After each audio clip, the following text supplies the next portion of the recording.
Hola, muy buenas tardes, profesora. Nosotros somos del grupo 502 y vamos a hablarles sobre las inconsistencias en el sistema penal, en específico los narcosatánicos o los hijos del diablo. Nuestro equipo está conformado por Salinas Olivera, Jessica Noemí y Reséndiz Posadas Alejandra.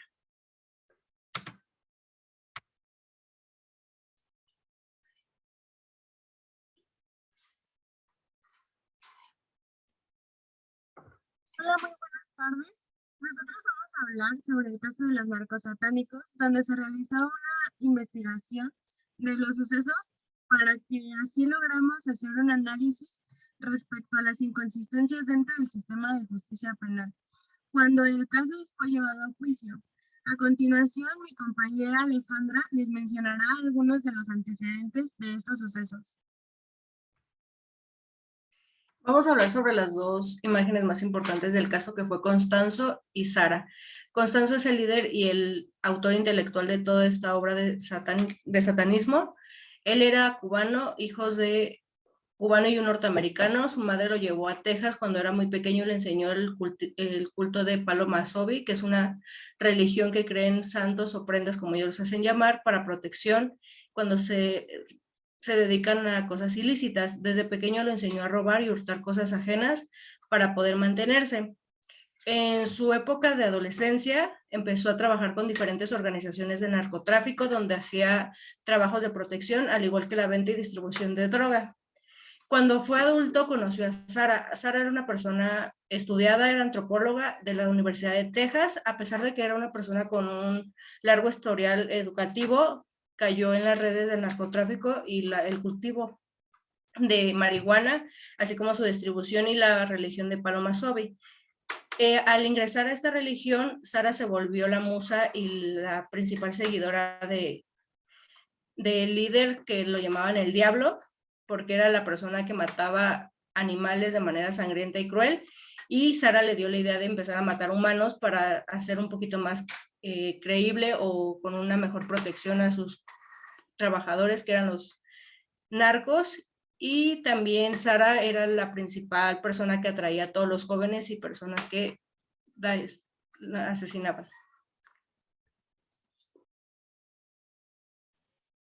Todo se desata cuando Kilray llega a México, que es un estudiante estadounidense que pretende pasar algunos días en playa. Comienza un viaje con sus amigos, pero él desaparece dentro de este viaje y los amigos dan parte a los padres de él. Por lo tanto, sus padres comienzan una búsqueda donde les mencionan y les corroboran que probablemente la desaparición de su hijo se debe a que se perdió o se extravió dentro del territorio mexicano. Llegando a este punto, se comienzan a hacer y a realizar búsquedas importantes para que las autoridades lleguen a hacer caso respecto a las desapariciones que se estaban dando, ya que no era la principal ni la primer desaparición que se notaba dentro de estos meses. Sin embargo, fue la primera a la que sí se le dio importancia.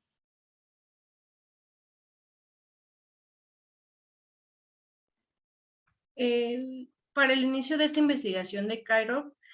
fue en 1989 cuando se llamó la Noche Roja o la Noche Sangrienta, donde se encontraron 15 cuerpos en el rancho de Constanzo, de diferentes formas torturadas, algunos sin corazón, con partes mutiladas. Se hicieron algunas autopsias y algunos de los cuerpos señalaban que fueron torturados y que se les sacó el corazón cuando aún estaban vivos, fueron desangrados y la sangre la utilizaban para hacer distintos brebajes que tomaban como protección. El corazón lo hacían en partes o en pedazos pequeños para que los fueran consumiendo. Al igual que Sara explicó en una de sus pequeñas entrevistas cuando estaba en la cárcel, que todo este tipo de cuerpos, huesos, órganos, cerebro y todo lo utilizaban para la protección de los narcos a los que trabajaban. De hecho, la cabeza del joven norteamericano fue utilizada como brebaje y de ahí tomaban su cerebro hecho como sopa con diferentes partes de su cuerpo.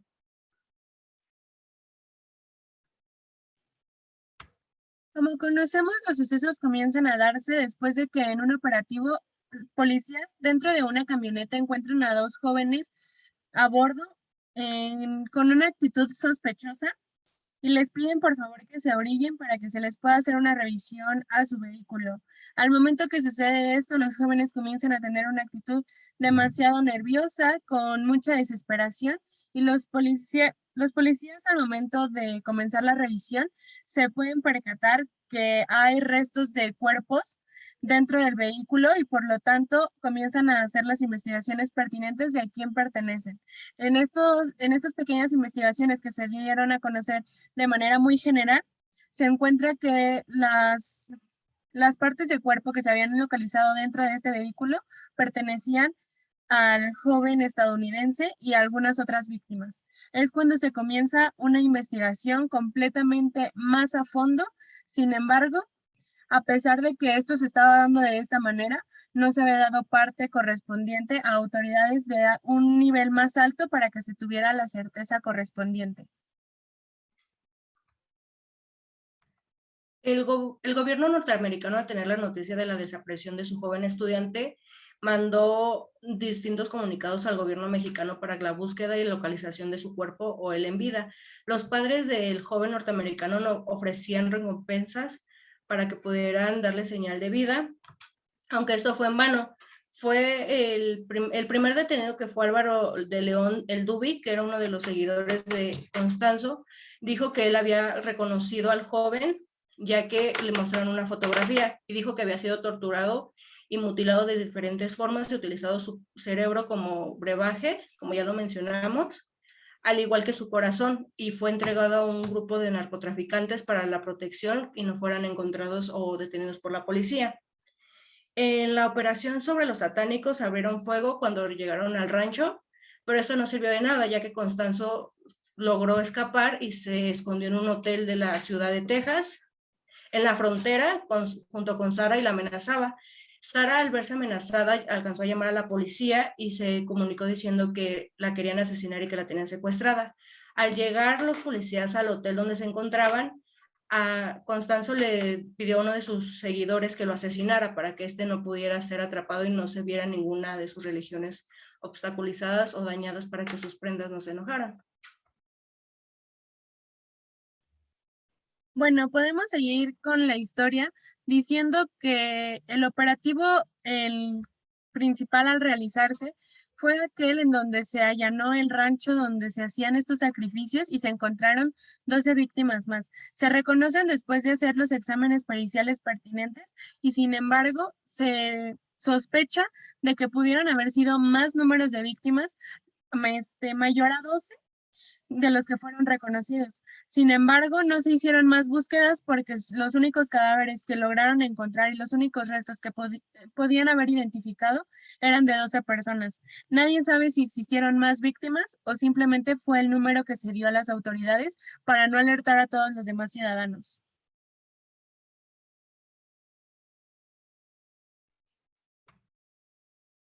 Podemos decir que la deficiencia con la que se presentó nuestro gobierno fue demasiada, ya que a pesar de que tenían conocimiento de que había algunas afectaciones o desapariciones en nuestro país, nunca hicieron nada. Fue hasta la presión del gobierno norteamericano que reaccionó nuestro presidente en esa época para empezar a realizar una búsqueda. Pero entonces nace la pregunta, ¿por qué, a pesar de que nuestro país tenía conocimiento o tal vez sabía que había cierta relación con personas con el narcotráfico, nunca realizaron ninguna acción?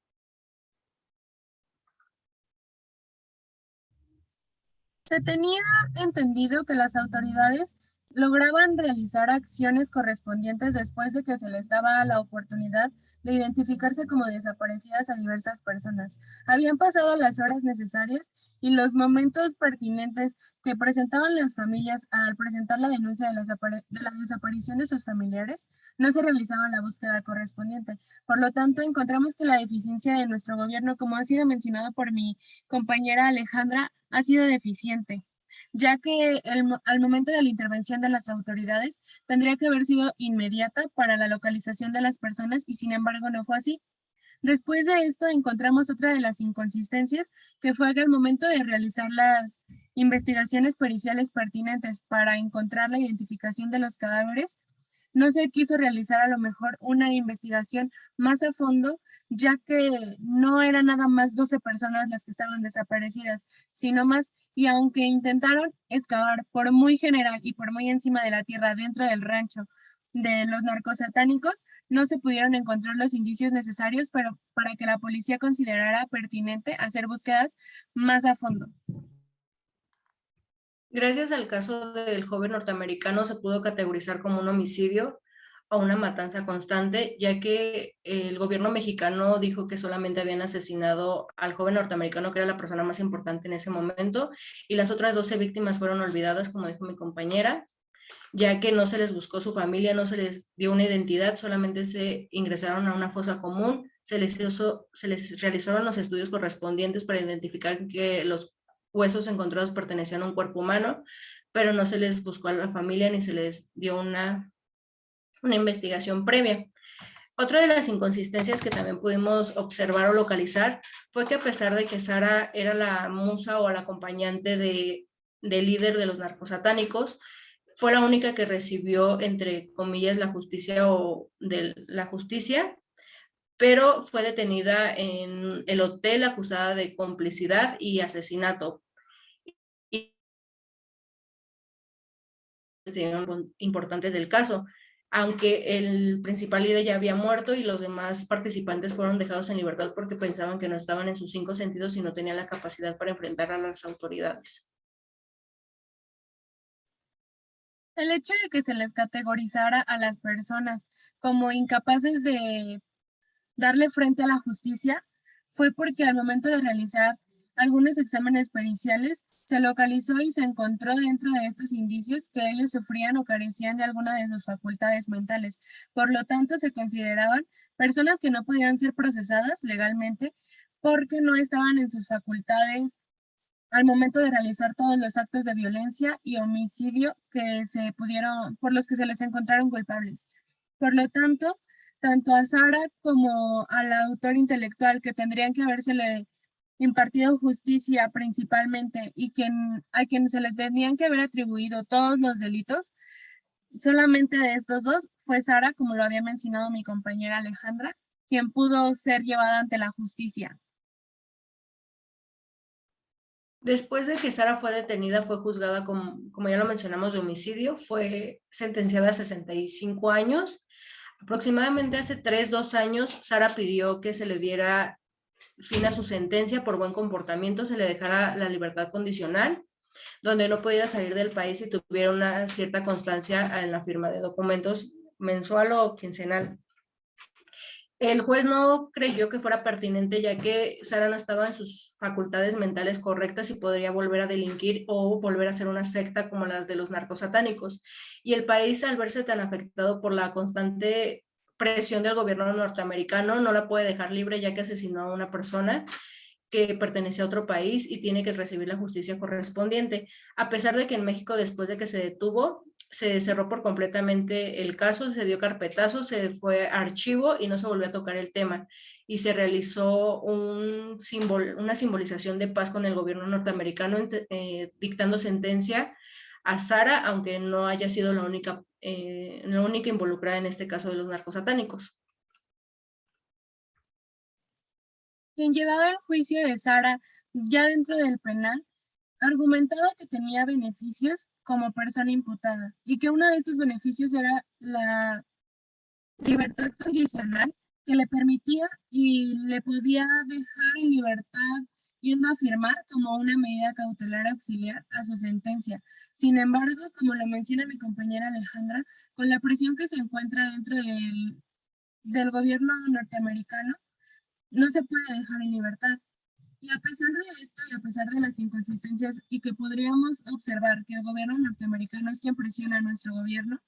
nos damos cuenta que también la sociedad que sabe del caso y que estuvo involucrada o que al menos tiene conocimientos generales de teme porque ella pueda salir libre y pueda comenzar a realizar una nueva secta para que se vuelvan a hacer este tipo de sacrificios humanos. En la actualidad todavía sí, existe la religión de Palo Masuba. Es una religión que se lleva a cabo por distintas personas que viene de Cuba. Ellos tienen diferentes prendas o pequeños estatuas o a las cuales les dan rituales para que sean su protección. Se cree que algunas prendas son niños, adultos o muertes que van a ir haciendo, que van atrás de ellos haciendo una protección, les dan collares, pulseras y cada cierto tiempo hacen un tipo ritual o una veneración a ellos para que puedan ser su protección más larga o vayan subiendo de nivel. El nivel más alto era el sacerdotismo, que era el nivel que tenía la mamá de Constanzo, que fue de su pionera para que él aprendiera toda la religión. En la actualidad no se hacen tantos rituales con muerte de humanos, pero sí de animales, y le sacan el corazón, le cortan las partes de su cuerpo. Algunas veces cocinan o dejan en diferentes zonas los rastros de los animales que mataron como símbolo de protección en su zona donde viven o donde distribuyen las drogas y son narcotraficantes. Un punto importante dentro de toda esta investigación es que si la policía puede en contra de los rituales, contra de la religión o las creencias de algunas personas, no se necesita ser muy inteligente para darnos cuenta que el hecho de que una persona esté dando su fe o ponga su fe o sus creencias dentro de algún ritual que está donde se cometen crímenes, no podemos distanciar de que simplemente lo va a juzgar su creencia o lo puede ser juzgado por por el rito en el que ellos están. La justicia tiende que tener que salvaguardar la vida de las personas. Y si una de estas creencias está provocando homicidios, que es la pérdida de la muerte de alguna persona por el tipo o el medio que sea, se necesita hacer justicia, no por el hecho de que pertenezca a una creencia o alguna tribu, quiere decir que pueden tener estas repercusiones en contra de la demás gente. Es triste saber que nuestro país, a pesar de que constantemente estamos reformando, añadiendo cosas a nuestras leyes, constitución, política, no podemos hacer nada para tener una justicia razonable. La mayoría de las veces el gobierno mexicano se tiene que ver presionado para dar una justicia pronta e inmediata cuando es uno de los derechos fundamentales que nos proporciona la Constitución y que como ciudadanos mexicanos tenemos. Seguido de toda esta serie de asesinatos, podemos observar que nuestro país no ha avanzado y seguimos en una época donde importa más mantener al pueblo silenciado que hacer justicia por todas las personas que han sido asesinadas. Y el crimen organizado es el pionero o la punta del iceberg que siempre va a mandar por encima de todo un país. Ahora sabemos que los rituales, los sacrificios humanos y todo esto no están peleado con la justicia. No quiere decir que a estas personas no les toque vivir la parte de la justicia, porque están cometiendo un delito, están asesinando a personas sin razón ni motivo alguno aparente. Y por más que ellos quieran decir que es como un escudo y que Satanás y el diablo los está cuidando o los trata de proteger con las autoridades, esto es sumamente innecesario.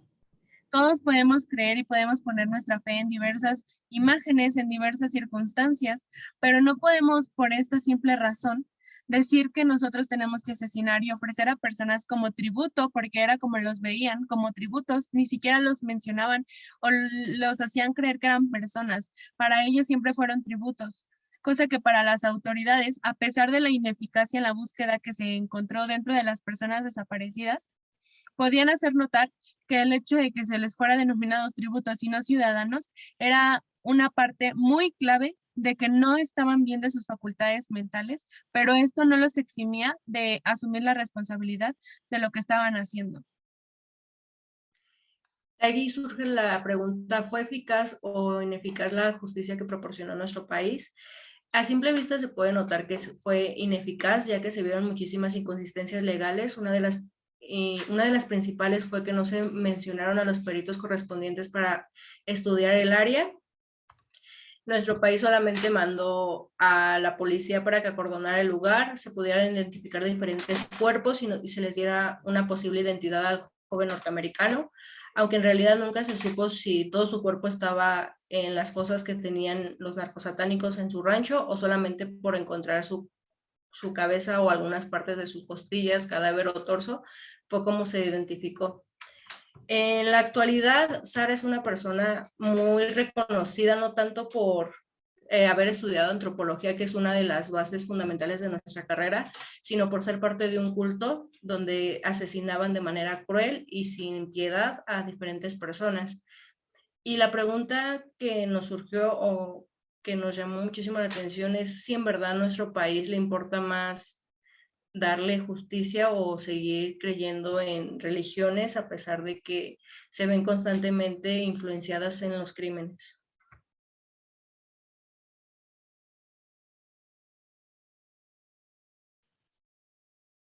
Pues si bien, como lo ha mencionado mi compañera Alejandra, la sanción como privativa de la libertad, el que estén dentro de un psiquiátrico donde estén tomando terapia psicológica o cualquier otra circunstancia que pueda ser catalogada como una sanción para estas personas. La pregunta es, ¿realmente con esto las autoridades están dándole la justicia correspondiente a las personas? Sabemos que en nuestro país no tenemos como pena máxima la pena de muerte, pero sabemos que nuestro país beneficia a muchas personas que no tendría que beneficiar. Hay muchísimas personas dentro de las penales cumpliendo condenas por ser inculpados injustamente. Sin embargo, aquellos que tienen la responsabilidad de delitos que realmente merecen estar dentro de la cárcel y que de verdad necesitarían tener a lo mejor alguna seguridad extra,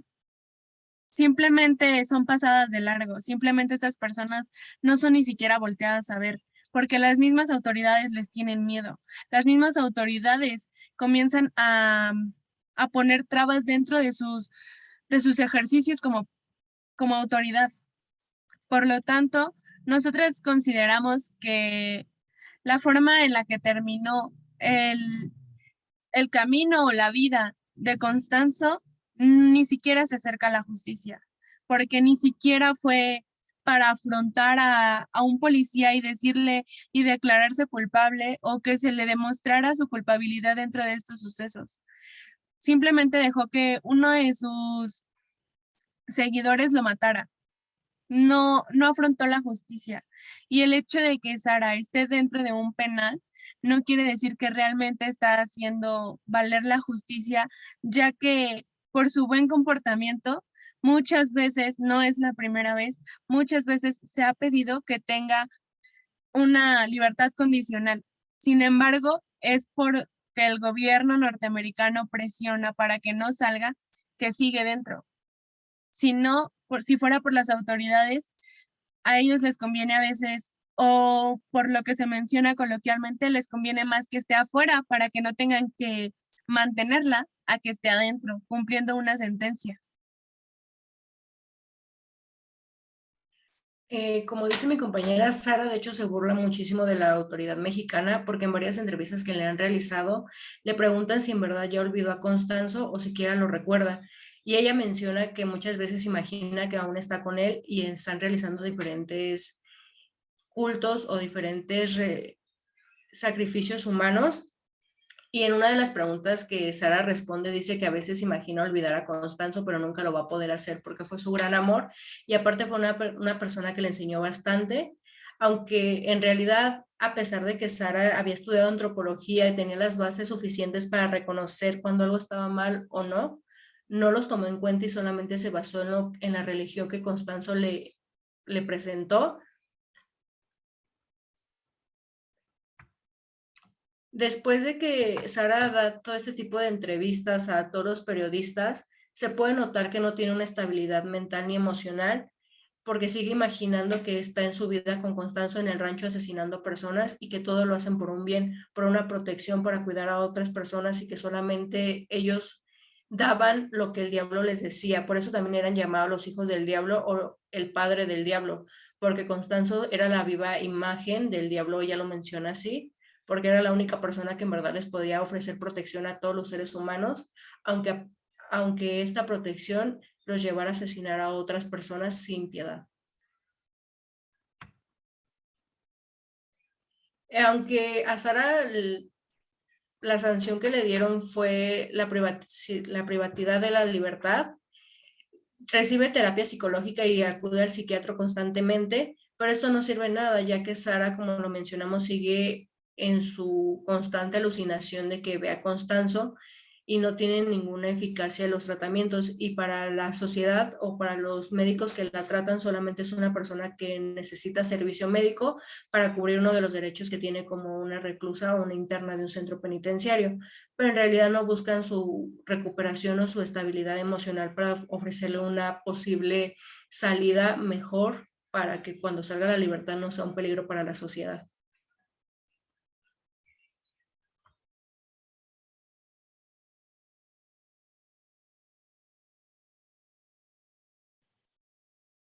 Como bien lo mencionábamos, la policía actuó muy tarde. Sus acciones como autoridad retrasaron una búsqueda que tenía que haber sido instantánea, porque no se denunció una sola persona desaparecida. Fueron más de una persona y nada más fueron 12 víctimas encontradas. ¿Quién dice que no están involucradas más víctimas dentro de este caso? Si a lo mejor la policía hubiera actuado en el momento que tendría que haberlo hecho, las cosas serían muy diferentes. Se podrían haber encontrado más víctimas, posiblemente no vivas, pero al menos muertas, para poderles dar justicia a todas estas que no pudieron ser escuchadas. Porque más allá de encontrarse dentro de un país donde la justicia tarda mucho tiempo en llegar, lo que se pretendía a lo mejor era que sus familiares dejaran de sufrir un poquito, porque a pesar de que las autoridades hacen su trabajo, tardan muchísimo en realizarlo. Otro de los puntos importantes que logramos identificar fue que en realidad solamente todas las entrevistas, todas las notas periodísticas o todos los resúmenes que han salido en las redes sociales como en diferentes plataformas digitales hablan de Constanzo y Sara. No se han enfocado en otra cosa más que en ellos, cuando en realidad tenemos que ver que no solamente asesinaban a personas, también traficaban drogas y eran uno de los principales cultivadores de la marihuana y la cocaína. Entonces, ¿por qué como país nunca nos basamos en ver el otro lado de la moneda? Sí está mal que hayan asesinado a tantas personas por un ritual o por una religión que ellos creían que era correcta, pero ¿en qué momento las autoridades se pusieron a investigar quiénes eran las personas a las que protegían con sus rituales, quiénes eran las personas que les proveían todas las materias primas para crear estas sustancias tóxicas para la sociedad, así como las diferentes irregularidades en el sistema? Ya que para traficar o para distribuir las drogas tenían que tener conexiones con las autoridades de las fronteras, como norteamericanas como mexicanas, ya que solamente, como le dijo mi compañera, por un golpe de suerte, por un error de alguno de los que transportaban la droga o cuerpos, fueron detenidos. Pero en realidad, si ese golpe de suerte nunca se hubiera realizado, nuestras autoridades hubieran detenido a una de las personas o los involucrados, o siquiera se hubieran dado cuenta que 12 víctimas, incluyendo al joven norteamericano, estaban asesinadas de manera cruel, estaban en una fosa común, enterradas en diferentes partes de su cuerpo, distribuidos en toda la área. Entonces, nuestro criterio como abogados o criminólogos no solamente es ver que existen dos personas involucradas en el caso, que es Constanzo y Sara, sino que hay una red de narcotráficos y una red de personas involucradas, así como de nuestro sistema de justicia, como del lado ilegal, por así decirlo coloquialmente, y no, nunca nos pusimos a pensar o nunca los periodistas pudieron voltear a ver que los principales autores eran los narcotraficantes que solicitaban el servicio de Constanzo. Y al solicitar este servicio se hacía más constante el asesinato y la búsqueda de nuevas personas para rituales. Entonces tenemos que buscar quiénes eran los principales intelectuales de los casos de asesinatos para buscar que Sara y Constanzo eran unos pioneros del plan de ajedrez que ellos tienen y que en realidad seguimos viviendo como gobierno, porque nuestras autoridades son pequeños títeres que el narcotráfico o las grandes potencias mundiales que existen manejan a su antojo.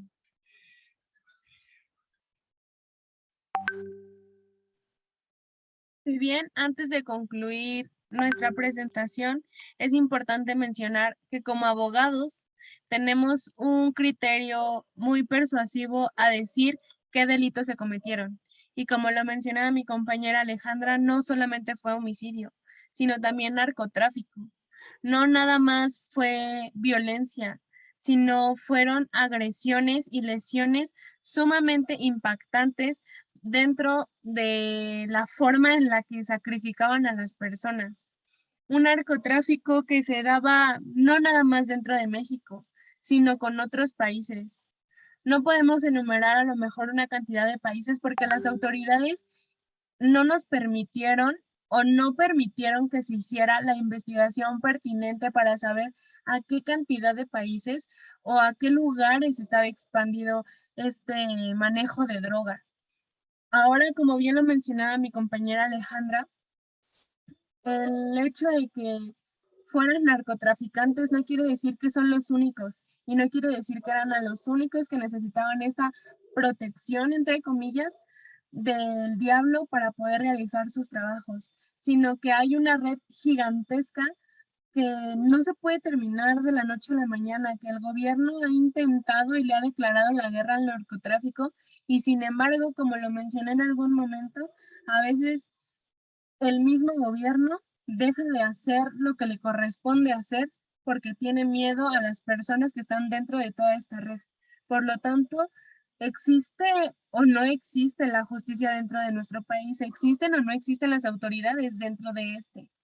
¿Hay quienes nos cuidan? ¿Hay quienes nos podamos acercar para sentirnos protegidos? ¿O simplemente estamos al lado de una persona que simplemente vamos a voltear y se va a convertir en una persona coludida más dentro de toda esta red? Por todos estos hechos, podemos notar que en nuestro país nunca va a haber una verdadera justicia,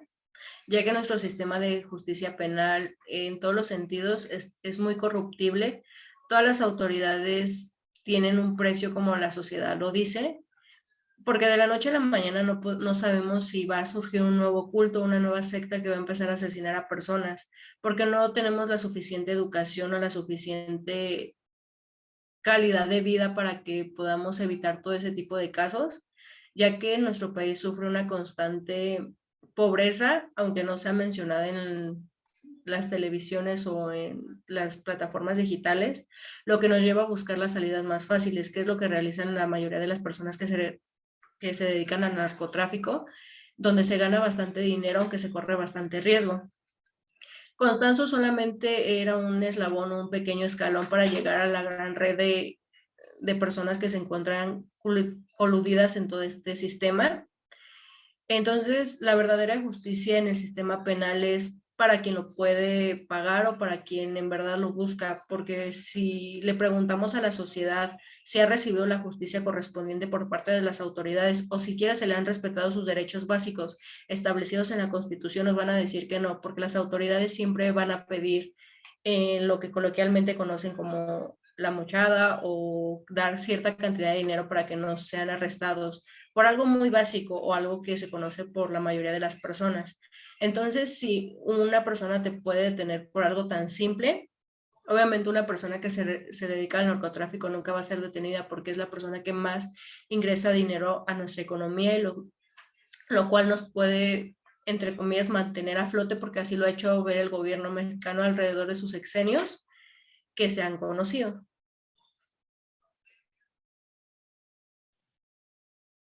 Dicho todo lo anterior, podemos agradecer el tiempo que se le puso a este video para que pudieran retroalimentar la información que uno poco a poco va pudiendo exponerles y a lo mejor complementar información que habían tenido o que habían escuchado simplemente. Les agradecemos de antemano su atención, muchísimas gracias y eso sería todo por nuestra parte. Gracias, hasta luego.